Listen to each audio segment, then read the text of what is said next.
بسم اللہ الرحمن الرحیم۔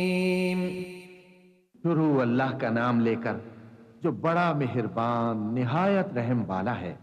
سبح اسم ربك الأعلى الذي خلق فسوى والذي قدر فهدى والذي أخرج المرعى فجعله غثاء أحوى سنقرئك فلا تنسى إلا ما شاء الله إنه يعلم الجهر وما يخفى ونيسرك لليسرى فذكر إن نفعت الذكرى سيذكر من يخشى ويتجنبها الأشقى الذي يصلى النار الكبرى ثم لا يموت فيها ولا يحيا قد أفلح من تزكى وذكر اسم ربه فصلى بل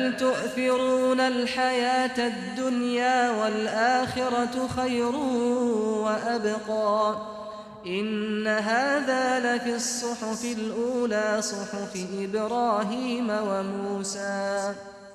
اے پیغمبر صلی اللہ علیہ وآلہ وسلم، اپنے پروردگار عالی شان کے نام کی تسبیح کرو، جس نے انسان کو بنایا پھر اس کے اعضاء کو درست کیا اور جس نے اس کا اندازہ ٹھہرایا پھر اس کو رستہ بتایا اور جس نے چارہ اگایا پھر اس کو سیاہ رنگ کا کوڑا کر دیا۔ اے نبی صلی اللہ علیہ وآلہ وسلم، ہم تمہیں پڑھا دیں گے پھر تم فراموش نہ کرو گے، مگر جو اللہ چاہے۔ وہ کھلی بات کو بھی جانتا ہے اور چھپی کو بھی، اور ہم تم کو آسان طریقے کی توفیق دیں گے، سو جہاں تک نصیحت کے نافع ہونے کی امید ہو نصیحت کرتے رہو۔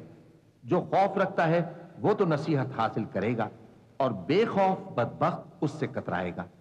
جو بڑی تیز آگ میں داخل ہوگا پھر وہاں نہ مرے گا اور نہ جیے گا۔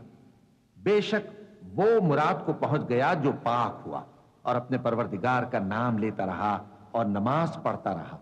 بات یہ ہے کہ تم لوگ تو دنیا کی زندگی کو ترجیح دیتے ہو، حالانکہ آخرت بہت بہتر اور ہمیشہ باقی رہنے والی ہے۔ یہی بات پہلے صحیفوں میں بھی درج ہے، یعنی ابراہیم اور موسیٰ کے صحیفوں میں۔